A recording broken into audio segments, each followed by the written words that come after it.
Good evening, everybody. Welcome into the Nittany Lion Sports Report. It is live here on BLS with Bob Long and Tyler Gehlhaus. Excited to be alongside and break down what was a very interesting game for the Penn State Nittany Lions on the road at Indiana.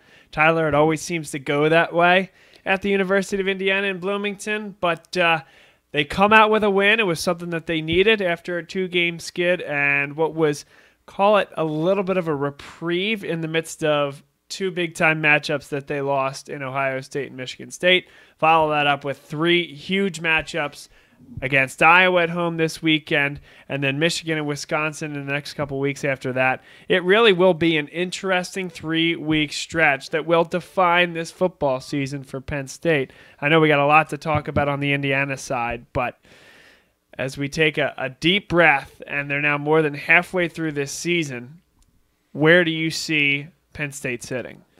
I think that the standings kind of speak for themselves as well as the results. They aren't standing where I would have liked them or I envisioned them at the beginning of the season.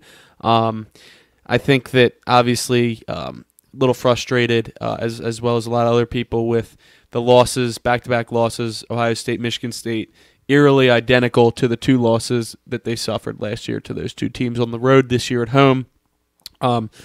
I think it's a major concern, the game day coaching, the game management that we've seen from James Franklin over the years. Yes, there have been some nice come behind late wins like last year in Iowa City against the Hawkeyes. However, it seems like more times than not, it's Penn State either giving up a big lead or not being able to close the deal late in the game. So where they're sitting right now, I'm honestly a little disappointed in the team this year thus far. Not only because of the two losses, but I really haven't seen too much of an improvement. I thought that Indiana would be a great game to show great improvement, and there was areas of improvement in that game, but still late in the game.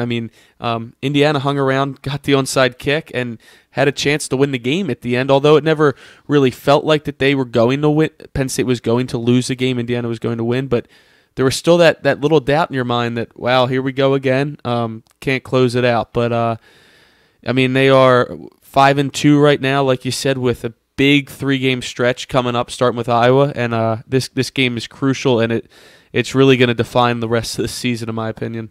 Yeah, I think you're absolutely right about that. Once again, this is the Nittany Lion Sports Report live on BLS. Bob Long, Tyler Gehlhaus. Ways to watch or listen. You can follow us on Periscope, on Twitter at Bob Long Sports. You can follow us on Facebook as well. And we also will post this to iTunes later. Again, iTunes, if you're listening to us, that's the BLS podcast, the way to get to us there. We have the opportunity to have Steve Batterson on. He's our good friend from last year on this podcast. He came on and did a heck of a job previewing what ended up being a historic game between Penn State and Iowa. He said it was going to be close. I think we kind of doubted him a little bit because Iowa was struggling coming into that game. And Penn State was firing on all cylinders too. How the times have changed. Although that was early and it was the first Big Ten game last year. Yep. Yeah, you're absolutely right. So we'll talk to him at 8:40. It's about 15 minutes from now. Excited to have him on.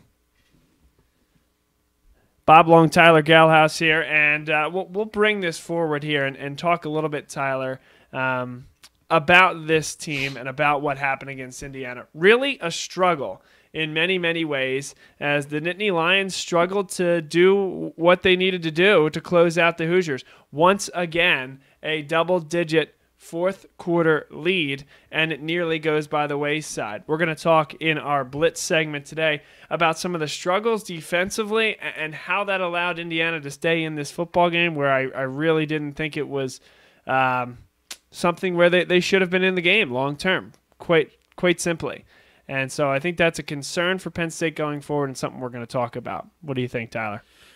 Yeah, I would agree that I think something that we knew was going to be a struggle was the defensive line. It was looking like a strength at the beginning of the year, specifically the DN position. It obviously took a hit when Ryan Buchholz and Torrance Brown had to announce their retirements, and Shane Simmons had to he missed half the season, came back after the bye week.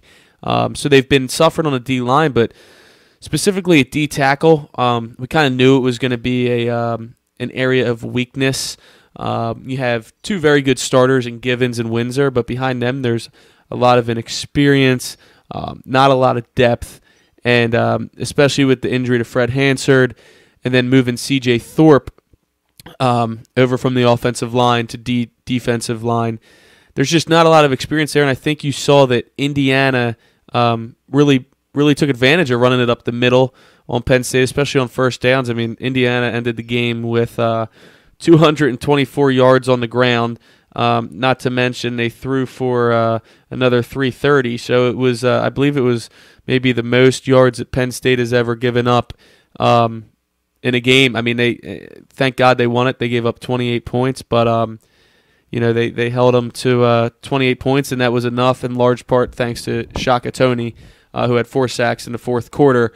But again, the defense, and I thought that the offense, they could have played better, and I think that they looked a little rusty, and the drops with the wide receivers is getting very old. Not to sound like a Debbie Downer, but I think it's going to be some time for some young guys to step up, and Franklin actually pointed to his press conference today about younger wide receivers getting a bigger role this week, in large part to the possibility of Juwan Johnson getting hurt in the Indiana game. Maybe could have gone back in. They thought it was best to rest. So we'll see if the younger guys like Shorter, Dotson, and George are ready to go, because they need wide receivers outside of KJ Hamler that can catch the ball. You're exactly right. And Penn State, you mentioned a lot of things there, but big-time struggles and inability to close out a game once again. A second onside kick. Why are you calling timeout there? That's a great question. And I mean, you literally gave them a practice kick with the timeout that you called, and it's like icing your own kicker. It's like sending a kicker out for a 35-yard field goal to tie, to win the game, whatever, and you call a timeout. Not the other. You call a timeout, and it's like, why did you call a timeout? And I understand that there might have been something that they saw, and Indiana came up in a little bit of a stack formation where they had multiple guys on both sides, and you didn't know which way they were going to go. But call the timeout earlier. Mm-hmm. Don't call the timeout as he's about to approach the football. Yeah, and it all goes back to game management. And we've seen it one too many times, stemming back to really the Rose Bowl. It's kind of when it all started, those late blown leads, and I don't know what it is. I mean, that's the one thing we can always say about a Penn State team as of 2016 against Michigan. They have been prepared, and have been in every game. Sure. They have not gotten blown out. Nope. And, I mean, sometimes being blown out is easier to take for some others rather than having your heart ripped out of you, last second, last minute, final drives type of thing. But that is like the weird part in all this, is that they are always prepared, Penn State, for the most part. They hardly get blown out, and they're always in the game. Right. And it's the closing and the game management where some teams have a leg up on them right now. Yeah, I think you're absolutely right about that. And from an Indiana perspective, for me, it wasn't just about what happened at the end of the game, Tyler. For me, it was about the entire game. For me, it was about the fact that they were only up 17-14 at half. And listen, I understand they're doing a good job over there. The newer coaching staff has done a nice job to at least kind of bring that program up. But let's not forget that this Indiana team has been blown out multiple times this year, embarrassingly. And Penn State comes in and should have an easier time, but they're really just not. They're just not. And they're not having a good time against just about anybody right now. Unable to get into their offensive flow against Michigan State. Unable to get the defensive stops they need against Indiana. Unable to catch the football against Indiana offensively. And like I said, we'll talk about the schemes a little bit defensively, but I think that this was one of Brent Pry's worst games as a defensive coordinator. A guy here in me that has been a staunch defender even when I think some unneeded and unwarranted criticism has been sent his way. Mm-hmm. This game in particular, I saw some things that I really didn't like in 6 situational play calls, and we'll go through that on the Blitz. But, it comes from, quite simply, you have a quarterback in Ramsey. Well, they played 2 as well. Well, that's true. Penix. Right, they did. And actually he tore his ACL, by the way, on that play. Very unfortunate. With the questionable targeting, in my opinion, and we can maybe discuss that a little bit without later. a doubt. But going to get Sutherland some looks one way or the other. I mean, well, to go off what you're saying with Indiana, they put up 554 total yards. Yeah. That's unacceptable. It's completely unacceptable. Indiana has good offenses, but I mean, come on. This isn't you're not playing Oklahoma, you're not playing Alabama, you're not playing Ohio State, high octane. I mean, it's Indiana. The skill level is very different. I mean, there's and I talked about the young, inexperienced defensive line, but still no excuse. And I know you're talking about the defense. We're like the only team that doesn't blitz that I watch. I mean, they hardly blitz. Well, Micah Parsons, you don't say blitz. that. I mean, I'm watching these other games and they're sending linebackers, and it almost seems like they never blitz. Send four, 4 against 5. I mean, That's so funny you say that because you're right for the vast majority of the time frame, but what I'm going to talk about is third down and not having a spy on a 3rd and long. I agree with that as well, though. And so you're sending 4. Penn State goes nickel. In some cases, a couple cases, they went dime, putting a 6th defensive back on the field with just one middle linebacker. And then on 3rd and 10, with the receivers going streaks and a very athletic quarterback in the backfield, you're going to try to shoot the middle linebacker through the B gap?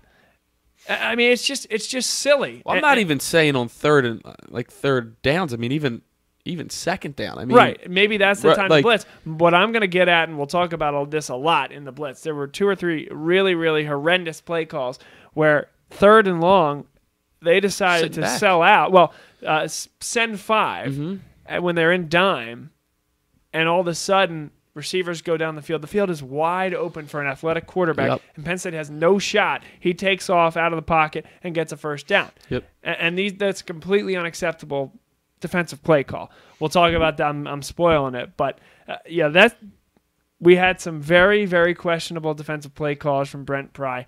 We had some very questionable offensive play calls down the stretch from Ricky Ronnie. We also had one absolutely tremendous play call from Ricky Ronnie that we'll talk about in the blitz as well. But by and large, I thought offensively they made good play calls over the course of the day. Trace McSorley, I think, had a tremendous day throwing the football. And now he also had a tremendous day running the football. It's unfortunate for him that his long streak, 50-plus games of throwing at least one touchdown had to end because there were certainly a couple opportunities where there were dropped footballs that could have either gotten them into the end zone or a lot closer to the end zone and would have allowed Trace McSorley another opportunity to extend that streak. But Brandon Polk, Jawan Johnson, DeAndre Tompkins, where have they been? Well, it's a broken record. And it was supposed to be a strength of the team. Yep. And I know that James Franklin made a comment today at his press conference that Johnson got a little banged up in that game, didn't play in the second half. Yep. Polk dropped at least 2 or 3 balls, and I'm like, and he couldn't block either. So I'm like, why is he still in the game? I understand Justin Shorter has been out. The highly touted 5-star receiver hasn't been able to really make an impact yet. He's only played in 1 game, and he's been injured. Is this a week he can be back and make an impact as well as guys like Daniel George, Jahan Dotson, number 5, played against Indiana as well. I mean, this is a talented wide receiver class, and then you have 2 redshirt freshmen and Hippenhammer, who I don't think has done great. He's done okay, and nobody's done as well as Hamler.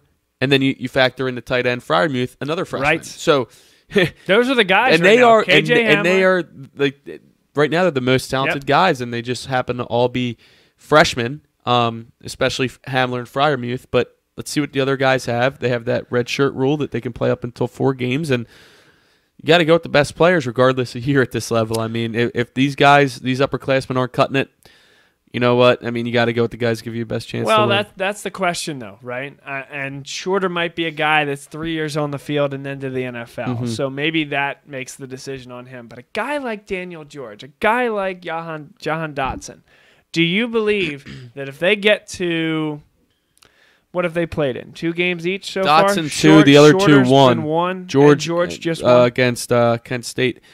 No, but didn't he get a catch against IU or no? George, I don't believe so. I know Dotson got a first. I don't have any I might be wrong. You might be right. All right, let's just say this. Well, right? let me see if you got a catch. I'll check on that for All you. right, check that while we do that. But the point being is you have a huge No catch. Okay. But he could have played. Sullivan Brown had 2 catches, Gotcha. who we didn't mention, had a pretty good game. Yeah. So let's just say that you get to the game against the last game of the 3, Wisconsin, on the 10th of November. And at that point, let's just say that it's who's played the 2 games? Dotson. Mm-hmm. Dotson plays against Iowa, plays against Michigan. They win those games. They're out of the college football playoff, but in the race for the Big Ten East. Where do you stand?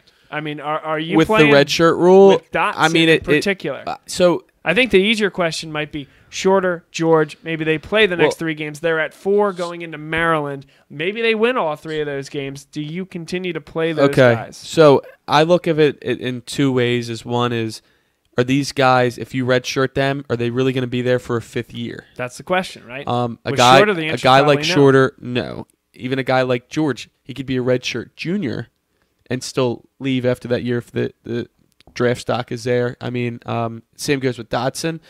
You have to wonder, is it worth redshirting these guys? Would they hang around for a 5th year? I think you just mentioned Shorter's probably a definite no, even though we haven't seen much of them yet. And the other 2 are they could. I mean, but here's the other thing: is it really worth at the same time burning Dotson's red shirt and playing him in more than 4 games when he's a slot receiver right now, sitting behind Hamler, who is not going to give up the starting job, and also sitting behind Hippenhammer. Yep. The other guys on the outside, George and Shorter, I think have a compelling argument because of the play on the outside, the inconsistency from Polk, Tompkins, and Johnson. They need help on the outside. So that's why I would be more eager to burn their red shirts, if healthy and if they're ready.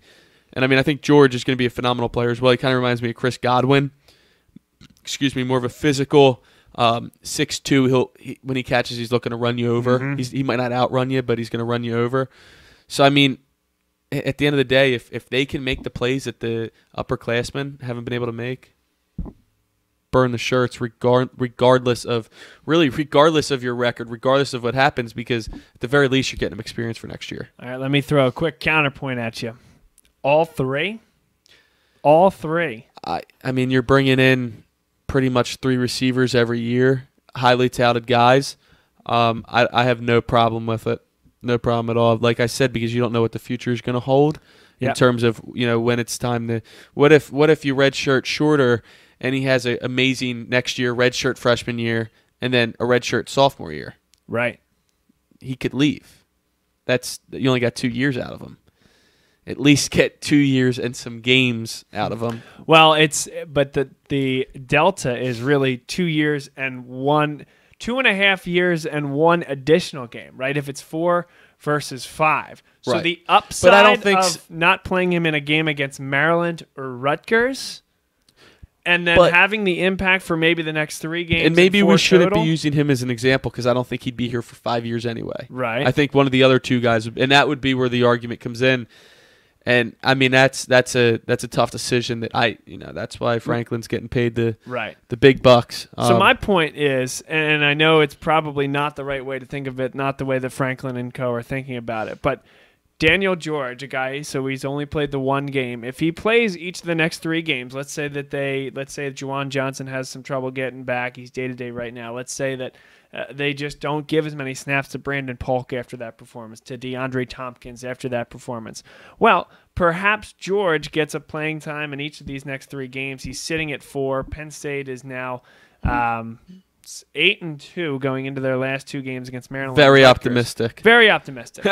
Nonetheless, I still believe that the way you think about it is not that it's a full season versus not a full season. It's you've played them in 4 games total, and now you have 2 games at the end of the season where, it's just not one of those things where they're playing as many important games. So they're gonna have those 2 games. Now it's about how many games he's played. So it's the 4 games versus the 5 or 6. Is that 1 extra game against the Maryland or against the Rutgers important enough for Penn State to consider, burning that red shirt. So that's kind of the discussion. That's part of that decision-making process. But right now we're going to switch gears a little bit, and we are going to bring on our next guest. His name is Steve Batterson. He's been on our show before here on the Nittany Lion Sports Report. We're excited to have him from the Quad City Times. And we will preview the Penn State versus Iowa football game, which is always seemingly a classic. Steve, welcome to the show once again. It's good to have you. Hey, my pleasure. Steve, let's get into this Iowa team here you guys look pretty good out there, 6-1, and Nate Stanley's got it going on. You have a 3 running back system with 3 sophomores really starting to carry the weight, but really balance one another out. I've been very impressed with the Hawkeyes so far, and you got a big stretch coming up over the next couple games. What's it been like from the Iowa Hawkeye fan perspective? What have they seen out of their team this year? I think this is a team that had a lot of question marks going into the season. They lost all 3 starting linebackers from a year ago. Certainly Akram Wadley was a force in the backfield, very consistent. They had some questions at receiver, a few other spots around the field as well. And this has been a team that has made gradual, steady progress from week 1 to 6-1, where they're at right now. And certainly Nate Stanley has been at the controls of the offense. It's been a fairly balanced attack. They've been able to move the ball in a variety of ways. Against Minnesota, they really attacked with their receivers. The following week in Indiana, it was all about the tight ends, and last week on a very windy day at Kinnick Stadium against Maryland, it was all about the running backs. And Ivory Kelly Martin, who is the starter, has missed 3 games this season with an injury, or 2 injuries actually, and it's so that's the running game has been a little bit of a work in progress. They had a couple of spots to fill on the interior of the offensive line. Those guys have kind of responded, and over time it has developed into a pretty solid trio of running backs. It's not unlike what Iowa did a couple of years ago with Akram Wadley when he was a sophomore, along with LaShawn Daniels, and it's been kind of running back by committee. Steve Batterson on with us here on the Nittany Lion Sports Report. Steve, it's a Big Ten West conference for Iowa this year that is wide open, and I've found that race to be very interesting and thrilling in many ways, and there's a long way to go. A Northwestern team that comes up with some huge wins and takes down Michigan State, a team that was struggling at the time, and then they struggle to get by Rutgers this past weekend in Piscataway. Iowa's in the mix, of course, Purdue with a thrilling win over Ohio State, and then, of course, Wisconsin, who actually has the hammer on head-to-head against Iowa. So as you evaluate this second half of the season, starting with a big game against Penn State, how do you think this Big Ten West race shakes out? For Iowa, after this game against Penn State, it's a slew of Big Ten West opponents that are right near the top of the standings. Yeah, the Hawkeyes have they've seen Minnesota and they've seen Wisconsin out of the division, and they haven't played anyone else yet. So, this is an Iowa team that I think felt like it had a chance to contend along with Wisconsin in the West. They led Wisconsin to the final minute of that game and kind of let it slip away. They're on fairly even terms with the Badgers. It's a division race that will probably, from an Iowa perspective, will probably be decided here in the next couple of weeks.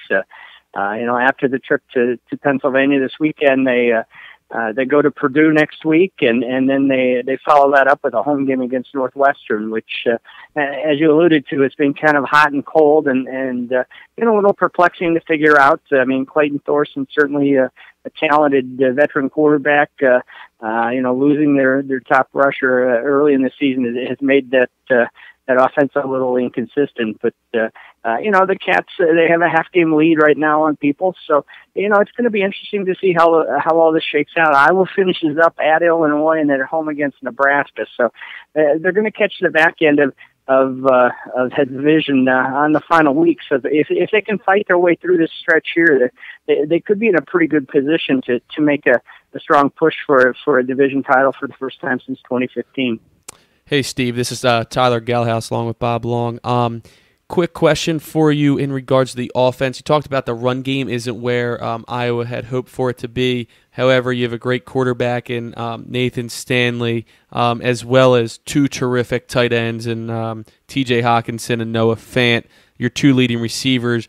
Could you talk about potential problems that Penn State could have with that double tight end set, especially because Penn State really hasn't gone up against any elite tight ends this year, and just so happens that they're going to go up against the two best in one game against Iowa?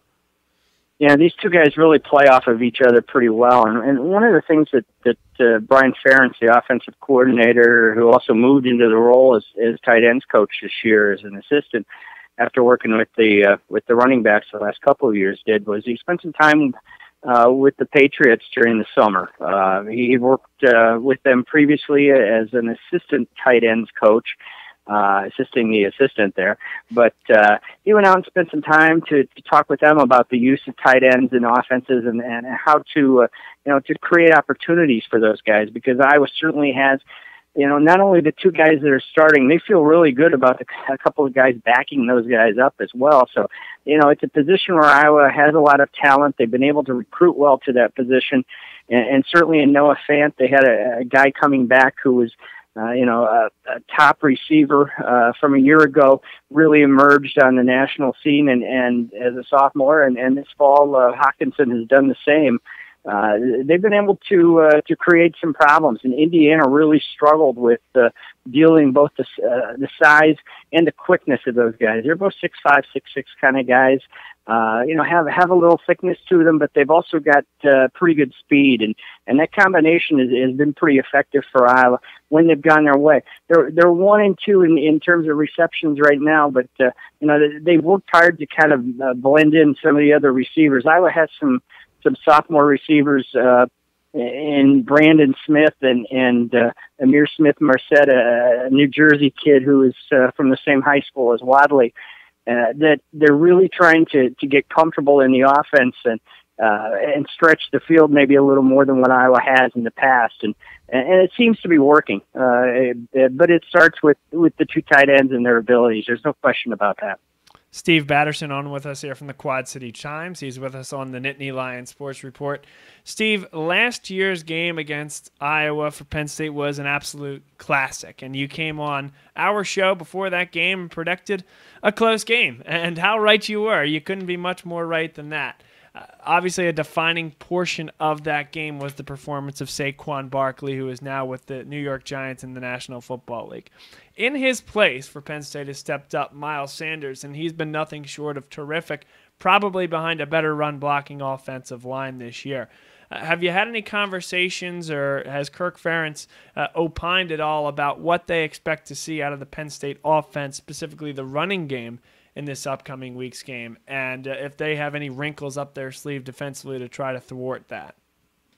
Well, certainly Sanders catches everybody's attention with what he's been able to get done, and I think they're also very respectful of the running ability of McSorley at quarterback. He will be probably the best balanced run/pass guy out of the quarterback position that Iowa has seen so far this season, and they're well aware of his ability, certainly, and I think that they feel like the Penn State run game is something that Iowa starts with a total respect for. And one of the things that Iowa has been able to do has been to hold teams below their rushing average. They're using an 8-man rotation on the defensive front. Those front four guys are, for the most part, all guys who at least started at a defensive end type spot in terms of what position they were at when they arrived at Iowa. So they've got some quickness and they've got some length on the defensive front that they've been able to kind of utilize to really bottle up run games. Maryland came in here averaging about 245 yards on the ground last week, and they left with 68 rushing yards, and they've held four opponents below 100 yards on the ground, and it's been a pretty effective place for the Iowa defense to start. They're a little young on the back end, and I would expect Penn State to try to attack that a little bit as well. So it's going to be a test for Iowa in terms of being able to slow Penn State down on the ground. I think they're thankful that that Saquon Barkley is picking up a check in the NFL right now. There's no doubt about that. Yeah, Steve, in terms of talking about the defense and the defensive line at Iowa, I thought Coach Franklin made an interesting point today at his press conference, saying that Iowa is actually the best defensive line that Penn State's seen and now going to be going up against in the last 2 years. I know that they gave Penn State fits last year, especially your defensive ends, big, tall, rangy guys were batting down passes, getting to McSorley. What kind of are they going to give similar troubles to Penn State, you think, this year? Or, I mean, how good are these guys on the front four? I know you said they rotate a lot. I mean, are they game changing type of guys out there? Well, they certainly have kind of a unique size about them. A lot of coaches have talked about how the length that they've got. They go 6'7", 6'8", 6'5". They bring in another 6'5" kid who was an excellent basketball player in AJ Epinesa, who was a 5-star recruit that right now is rotating with Parker Hesse, who is a senior, a 6'3" kid that is very technically sound, and they've combined to create some havoc. And the big thing that they've been able to do is just keep fresh legs. They're bringing 8 guys on an almost rotation basis. Sometimes they'll rotate by series, sometimes it's within series, sometimes it's kind of mix and match. But all of those guys have kind of fit in pretty well, and so whether you're talking about the rush that an Anthony Nelson or an Epinesa or Parker Hesse can create, or just simply the issues that the tackles and their size present, it's been kind of an interesting scenario for Iowa, and it's been very effective. Steve Batterson on with us again here on the Nittany Lion Sports Report. He's with the Quad City Times and covers the Iowa Hawkeyes very well. Steve, what do you think the final on this game will be? Any predictions, any keys to the game on your side? Well, I think for Iowa, I think this will be another game much like last week's game in terms of Iowa will try to find a way to shorten the game through the use of its run game, if at all possible. They need to get off to a quick start. This team has had some issues at times starting quickly. It's something that they've kind of overcome the last couple of weeks with maybe a little more aggressive play calling early in games. I think you can expect that.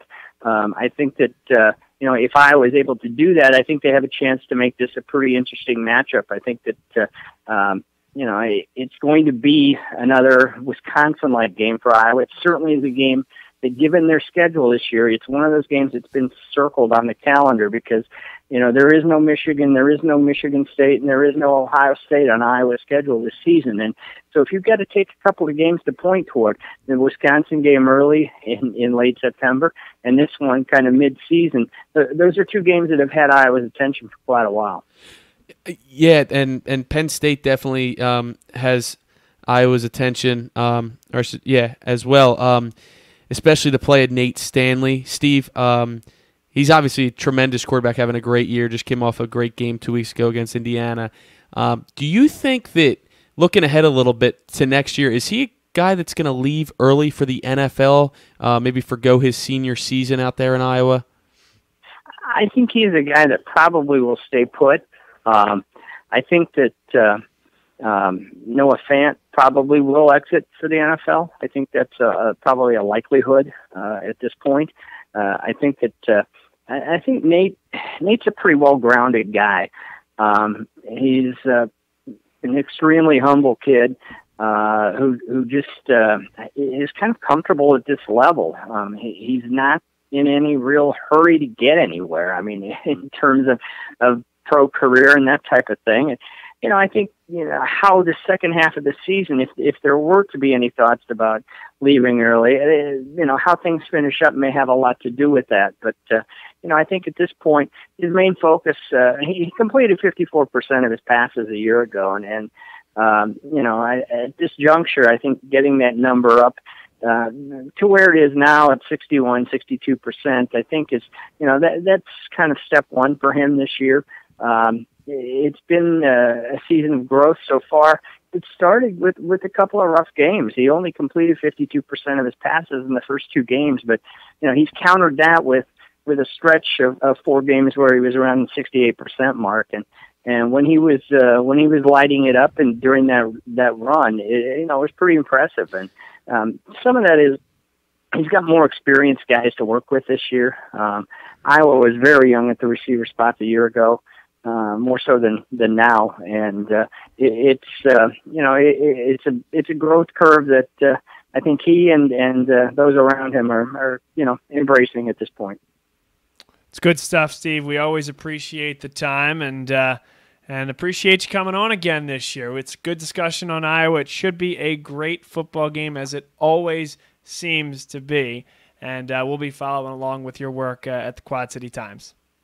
All right, my pleasure. All right, thank you so much. Once again, Steve Batterson on with us here on the Nittany Lion Sports Report, and it is always good to hear from him. He's becoming a good friend of the show over the last couple of years here, Tyler. Oh, always good input from Steve out there in Iowa, and he knows his stuff. I mean, he was on here last year.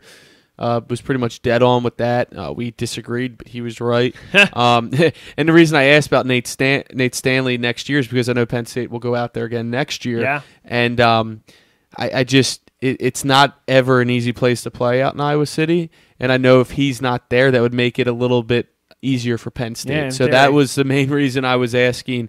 I still can't figure out the Big Ten schedule, and I've even looked it up a couple times, but like Penn State is playing Iowa this year for like either third or it goes in weird cycles now that there's 14 teams. I still haven't pinpointed it down, but I know Penn State goes back out there next year, and then I think Iowa comes back the year after. I'm not totally sure, but there's like a long list of Penn State Iowa for a crossover game. Yeah, it's good. I think it's a great and I love I don't know if I would call it a rivalry, but I don't know if Penn State really has that true rival. People say Pitt, Ohio State, but it's a good matchup. I always enjoy watching Penn State play Iowa, win or lose, because it's always a good game. And I enjoy Kinnick Stadium. Seems like a great stadium. I'd love to take a trip out there one time. You're right on top of the field. The outcome hasn't always been great there, but it looks like a tremendous atmosphere. Well, I'm going to call it a rivalry then, under the pretense that you can have more than one rival. Sure you can. Right? I don't think especially in the SEC, everybody's rivals down there. I don't think Penn State has a true rival either, and that might be a podcast unto itself about Michigan, Ohio State. Clearly, Penn State hates playing those teams, or hates those teams, and those teams especially the fans. Yeah, for sure. And I don't think those fans have a lot of good things to say about Penn State either. And I think if you asked Ohio State over the last 3 games, those games mean as much to them as any game on the schedule, other than Michigan, of course. So whether they're a true rival or not, yeah, maybe not. However, Penn State and Iowa, they just keep getting together and having historic type football games. I don't severely dislike Iowa like I do other teams in the Big Ten. I mean, I never really had a problem with Iowa. That's why I wouldn't consider them a rival, I guess, is because the dislike just isn't there. But in terms of the games are always good, very true, close games, entertaining games. Well, we'll end it there. We don't need any therapy sessions on there about who you hate and why and who not. And long list. Taking names. All right, sounds good. We'll hit that next week then. But we are going to come back in just a few minutes here. We are going to have the Blitz segment where we go through what went wrong defensively and offensively for Penn State and what went right in a big way, and what play call from Ricky Ronnie was a wrinkle on a wrinkle that came from Joe Moorhead. We'll be right back.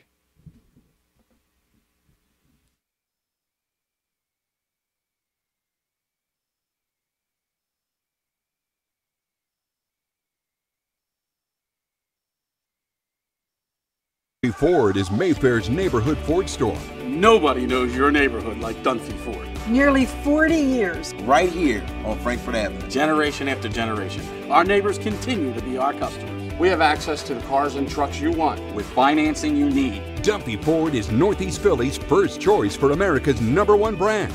7700 Frankfurt Avenue in Mayfair. Online at www.dunphyford.com. Come experience the Dunphy difference. You'll be glad you did.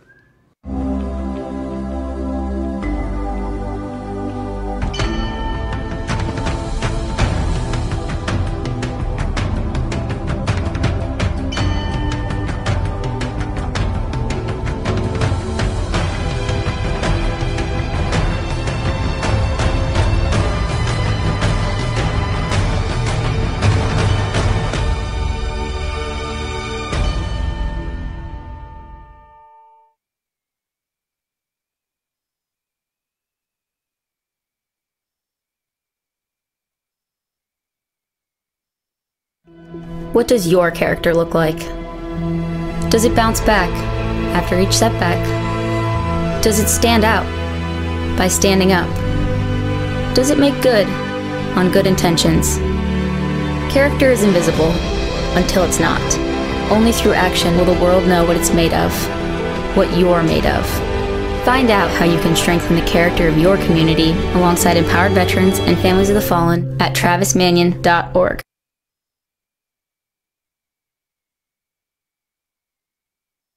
I would say that LaSalle is dynamic.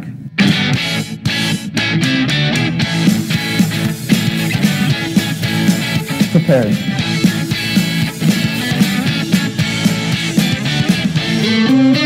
Active.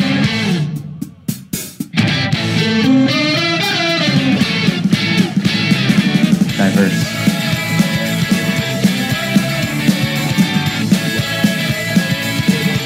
Brotherhood.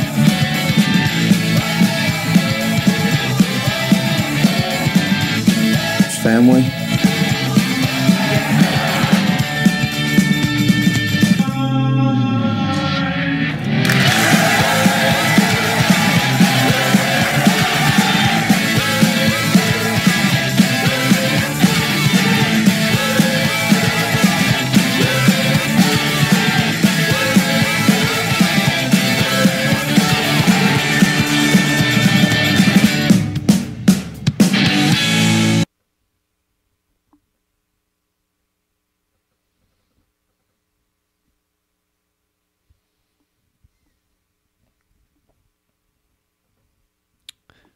Welcome back to the Nittany Lion Sports Report, everybody, and it is time for the weekly Blitz, where we take a look at something in the Penn State offensive or defensive scheme that worked or didn't work, and we explain why on our whiteboard here. We're going to start with what did not work defensively for Brent Pry. I mentioned in the earlier part of the show, I think he's a guy that's taken a lot of undue criticism at times, but today we're going to criticize him for what he did in terms of play call, because I think it was his worst game as a defensive coordinator. Tyler mentioned very well that they really didn't take opportunities to blitz very often. But when they did, if I may add this, I thought they did it pretty horrendously. Let's start with a first quarter 3rd down and 10. And Ramsey and co. are deep in their own territory. Let's just say they're at the 10-yard line, so they need to get to the 20. Penn State actually goes nickel in this situation. Nickel meaning that they have 5 defensive backs. So Reed and Oruwariye and Castro Fields out here. So they put the extra tight end, which of course Taylor in the secondary, and Nick Scott in the secondary. So then you have middle linebacker here and 4 guys on the D-line. And so you rush 4, no problem there. But it's 3rd and 10. And so they have receiver, and another receiver here being picked up by, actually it would have been Taylor in this case, so another receiver picked up by Taylor, Scott being the free safety. And then they rush this linebacker. Now we have to understand that Ramsey is a very agile quarterback, and on a 3rd and 10, what they're going to be doing is sending these receivers down the field. So this whole middle of the field will be open, and this linebacker comes at the quarterback. Well, it doesn't take a rocket scientist to say that as soon as that pocket begins to break down, Ramsey just takes off for a first down. It's a horrible, horrible play call on a 3rd and 10 where Penn State had an opportunity to get off the field and then get something going offensively. So then in the second quarter, right about here, Michael Penix is in the game, the backup quarterback for Indiana. This was before he got hurt. Again, 3rd and long. I believe it was even 3rd and 12. Mid-second quarter, Penn State is actually now dime. So they have 6 defensive backs. D-back, D-back, D-back, D-back, 2 safeties. So there's only 1 linebacker here at this point. Same thing. 4 guys on the D-line, and they rush to the quarterback. No problem, right? But it's the same issue where these wide receivers are going to shoot straight down the field. And then Penn State sends, and I believe it was Micah Parsons at this point, right through the B gap on this side. Well, Penix, who is a left-handed thrower, now rolls to his strong side and has an opportunity to run right up the middle of the field. So if we're going to talk about the blitzing characteristics of this Penn State defense, and Tyler said he wanted to bring more pressure, my response to that would be, not on third down, not in dime, and not without a QB spy. And that, at the end of the day, is the big thing that I saw way too many times from Brent Pry, and what I believe were situations where it was very, very reasonable to assume that they wouldn't make that call. And it really exposed the defense, in my mind, unnecessarily, and led to a huge game from Indiana, in part, for a lot of different reasons. But big third down conversions for Indiana by two different quarterbacks, but that have the same common thread. That's their ability to escape the pocket, run the football, and achieve first downs with their athleticism. A simple spy on a 3rd and long should not have taken Penn State out of their defense and would have prevented that. Now let's talk about Penn State offensively, and one thing that they did really, really well. When they were about at midfield, and they had Freiermuth here on the outside, Trace McSorley in the shotgun as always, and Tommy Stevens, the Lion, next to him here. And they had just tried a little screen pass. It hadn't really worked. I mentioned here Pat Freiermuth, and then they had a receiver on the outside. Now, where this gets really interesting is, do you remember the game against Michigan last year?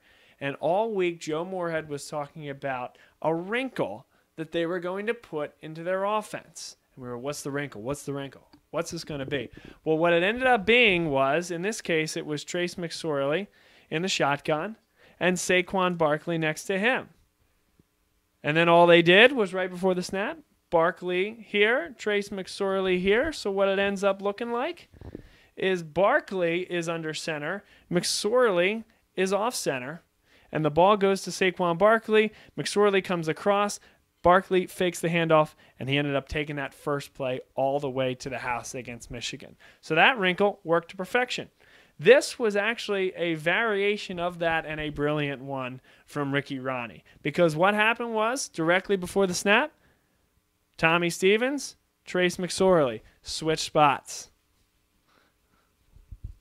So now Stevens takes the snap. McSorley is the guy where the ball is faked. Tommy Stevens pulls it back. Instead of going up the middle, it's Pat Freiermuth sneaking out here as the receiver heads up the field, pulling a safety. And Tommy Stevens thinks about just the ability for him to either give it off to Trace McSorley or for Tommy Stevens to take off, draws the eye of this corner who's in zone. Freiermuth over the top, Stevens to him, touchdown Penn State. A brilliant play and an additional wrinkle on a play that worked incredibly well in the first play of the game against Michigan last year at Beaver Stadium. So I found that play particularly interesting because it worked so well, because it isolated this defender in space, and because it was based on the wrinkle that Joe Moorhead put together last year against Michigan. So that is our blitz for the day. It's not all bad news for Penn State in a 33-28, way too close win against Indiana. But had some issues that I saw defensively, had some brilliance that I saw offensively, and this segment isn't long enough to talk about the end-of-game clock management. Maybe, hopefully not, but maybe we'll have the opportunity to talk about that again before the end of the year. So we'll be right back on the other side. Thanks for watching. This is the Nittany Lion Sports Report. We got a lot more coming up before we close up shop. Talk to you soon.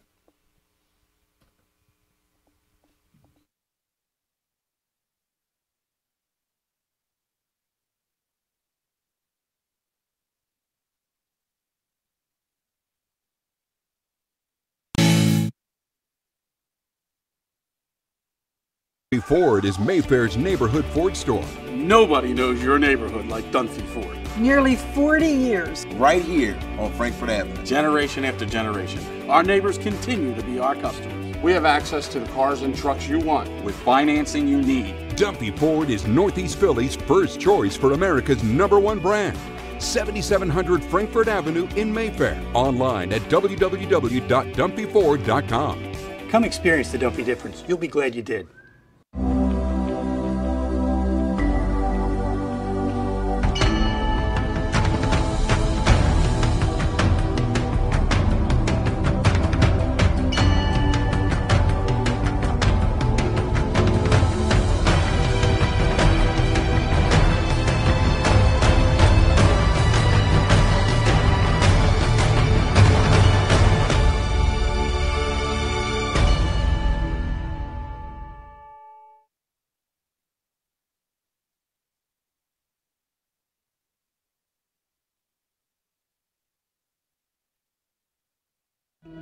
What does your character look like?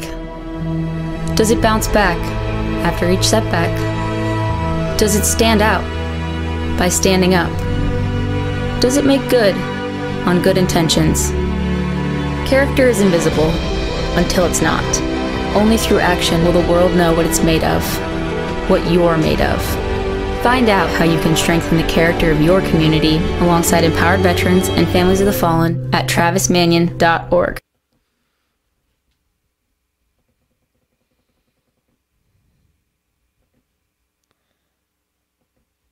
Welcome back, everybody. This is the Nittany Lion Sports Report. Bob Long, Tyler Gehlhaus, so excited to be alongside with you.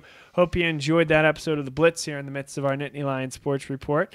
And Tyler, I know we wanted to talk about one thing in particular at this Indiana game that we didn't get to talk about yet, and that is the targeting penalty on Garrett Taylor. Yeah, I mean, when I was watching the game, I actually thought that they were reviewing whether or not it was a fumble. Because if you recall, the quarterback Penix, who tore his ACL in that play, which had no impact on the head hit, obviously.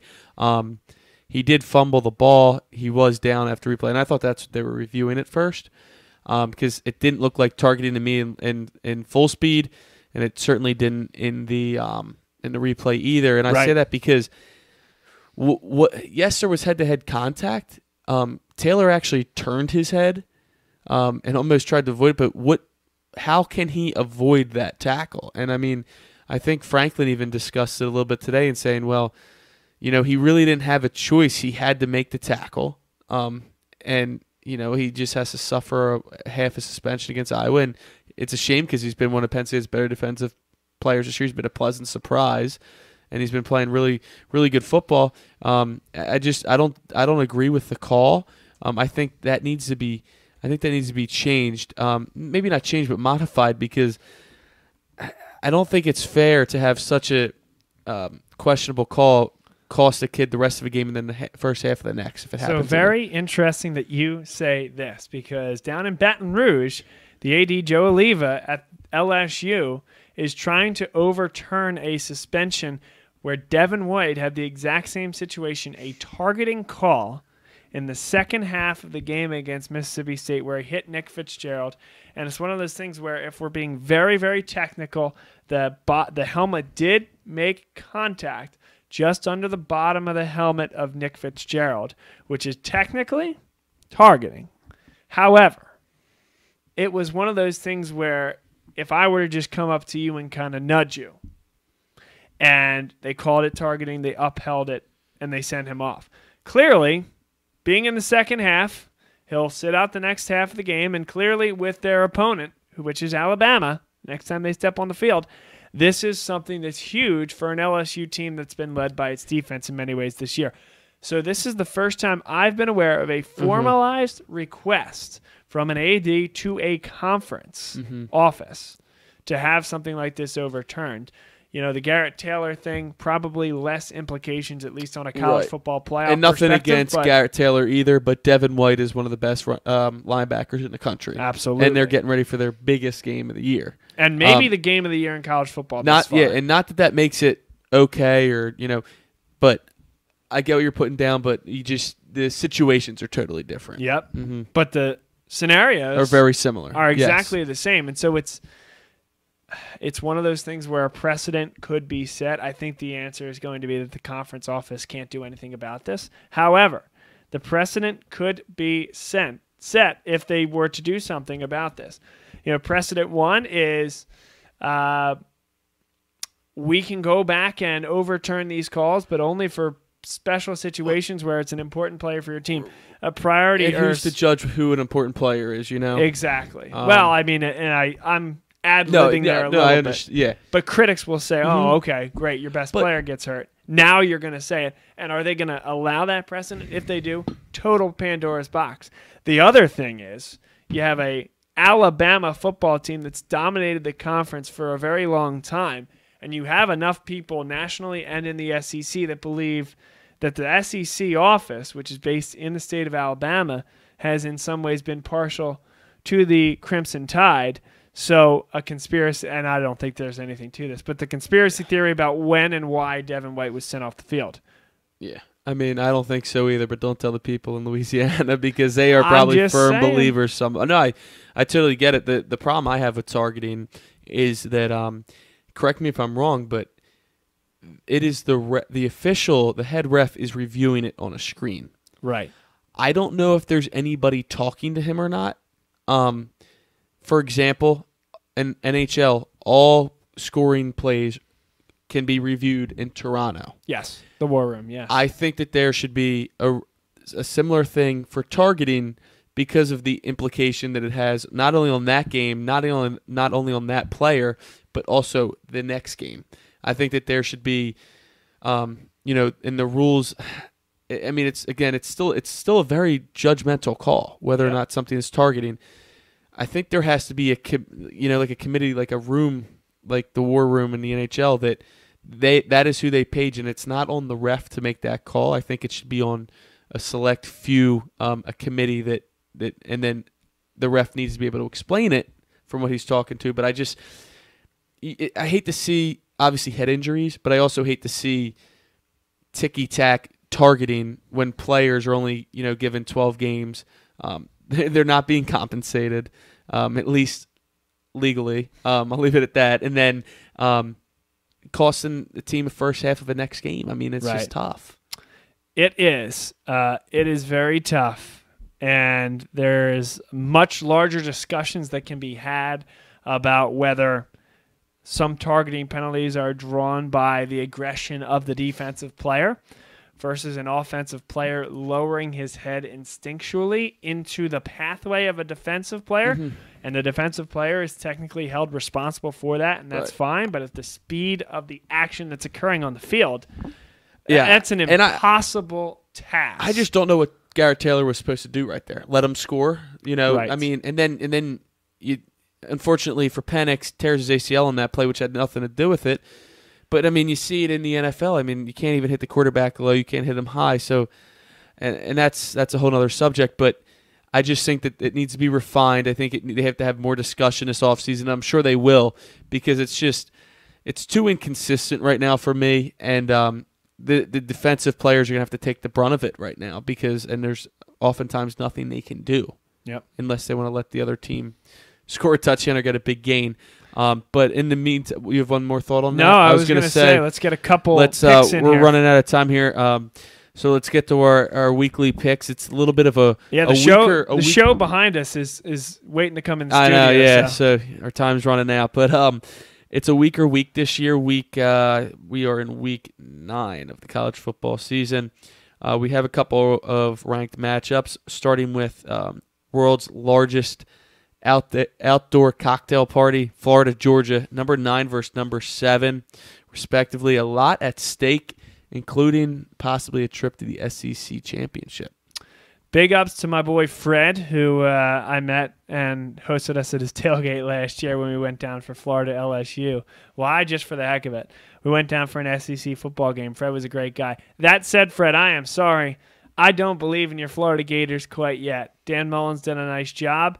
It really is amazing in many ways that you break down the season of LSU. They're a win against Florida away from being undefeated going into the game against Alabama. Florida's a win against Kentucky away from being right in the mix for the college football playoff. They can hoist themselves right back into it this week. I think Georgia gets right in a big way and wins this one by double digits.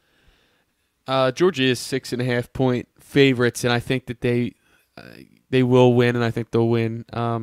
They'll cover as well. I think that they're just a better football team than Florida. Florida very much improved under Dan Mullen, but I think that Georgia's got too much firepower. I mean, don't forget this is a team that lost a lot, but also has a lot returning from last year's oh-so-close national championship team. I'm going down in order here, and it looks like next we'll do Penn State. 18 Iowa heads to Happy Valley. Number 17 Penn State, 3:30 ESPN. Weather seems to be a little bit iffy up there in State College, and Penn State also 6.5-point favorites. Yeah, I think this will be the offensive line against Penn State against the defensive line of Iowa, which would make you think that this is a matchup for Iowa, and it certainly might be. But I think that Miles Sanders comes out and has an enormous day. against the Iowa Hawkeyes. Maybe not to the level of Saquon Barkley last year, but I think they're going to need to count on him, especially if Juwan Johnson is limited in any way, shape, or form, especially if they decide to go with additional bodies in terms of freshman wide receivers. I think you're going to count on your veterans more at that time. I think Sanders has a great game. Interested to see if Ricky Slade gets any more time. Apparently he was a little bit banged up, and that's why we saw Journey Brown in backup spots. But so I think Miles takes a huge load and wins the game for Penn State in many ways. He and Trace McSorley have great performances, and I think they win by 7. I just don't see, right on the Vegas line there, Bob, I just don't see how Penn State can lose 3 home games in a row after not losing a home game under Trace McSorley. So they haven't lost a home game before the season since late 2015 against Michigan at home. I don't see how they can lose 3 home games in a row, and I also can see the Penn State team that we haven't seen show up to their best this year. I believe the best is still yet to come. It's getting late in the season, though. I don't know if it's going to be this week or not. I hope it is because this is a big 3-game stretch coming up. I think Penn State wins. I think it's very close. I think it comes down to about a field goal, 24-21 type of game. I don't have the confidence that I wish I had in the team right now. And Iowa's playing well. Their schedule is not as tough as Penn State's, but they're a good football team, always well coached. They're always ready to play. So we'll see. I hope that it's a win is a win, but I hope that I get a little more confidence from Penn State beating Iowa and then heading into Michigan next week in Ann Arbor. Let's go to Washington State. Big win over Oregon last week. You called it. Yeah, and now they go to Stanford. Number 24 Stanford, 14 Washington State. Bandwagon's a little bit too late for Bobo, but I think I got Washington State winning this one on the road at Stanford. Stanford, I still doesn't know who it is at this point, and I think that Washington State is going to ride some momentum and win that one by double digits. Washington State's actually 3-point underdogs. Yeah, I'm Palo interested Alto. to see that. You know what? The Pac-12 has been so wacky this year. I mean, one team beats the one team, and then they get knocked off. I mean, nobody wants to take that division of the North, let alone the whole conference. And, right. And they're pretty much out of the college football playoff picture, the Pac-12 as a whole. I'm going Stanford. I think Stanford's going to win. I think Washington State is on a highest of highs right now. And with the pure emotion that we see in college football, and I just don't see them going back-to-back ranked wins. Okay. And there's one more that we'll end with. It is the primetime game this week. Longhorns of Texas, number 6, travel to Stillwater, take on Oklahoma State, and Texas is 3.5-point favorites. Man, I don't know enough about this Oklahoma State team. I don't know enough about either team. It's true. I'm still trying to determine if I'm all in on Texas. And I think that the answer is no. It would be interesting if they won out, though, and won the conference. It'd be very interesting. Because including the conference championship. Including the conference championship. I think they would be in. You think they'd be in? Assuming what? Let's just say Alabama wins out. Assuming that they win out and that they are 12-1. So Alabama wins out. So does Notre Dame. So does Clemson. And they're the 4th team? Depends what happens in the Big Ten. So Michigan wins out and wins the conference championship with the lone loss to the number 3 Notre Dame Fighting They Irish. would have a better resume than Texas, yes. Including, well, I don't know if they play Maryland or not, but at least they did. They already beat them.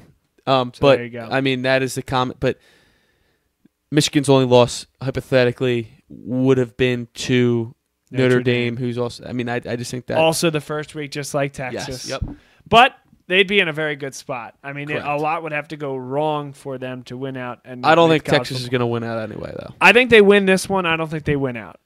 I agree. I think Texas wins. Close one. I'll go probably 4 points. Oh, man, right on the Vegas line. Yeah, right on the. Yeah, how about that? Dancing around the line there. I think it'll be about a high scoring, probably like 38-34 type of game out there in Stillwater. But I don't think I agree with you on that. Texas wins this. Does not win out, though. Yeah. All right, that's what you got, huh? That's all the big games this week. It's rather a seldom week in college football. So yes, well, enjoy the Penn State game at 3:30. If you're going up to State College, certainly get there early. 3:30 is a great time to kick off, but those parking lots open early. So go enjoy responsibly and enjoy the Nittany Lions trying to get back on the winning track at Beaver Stadium. For Tyler Gehlhaus, I'm Bob Long, saying so long and saying thank you to the viewers and listeners, saying thank you to Steve Batterson of the Quad City Times, and asking you to continue following along on the Nittany Lion Sports Report. It's every single week here on BLS. We'll be back next Tuesday, the 30th of October at 8 o'clock p.m., live streaming on Twitter at Bob Long Sports, live streaming on Facebook, that's Bob Long, and then up on YouTube and iTunes after the fact. So search us on YouTube through our Nittany Lion Sports Report page and on SoundCloud and iTunes through the BLS podcast. Talk to everybody soon. See you next week.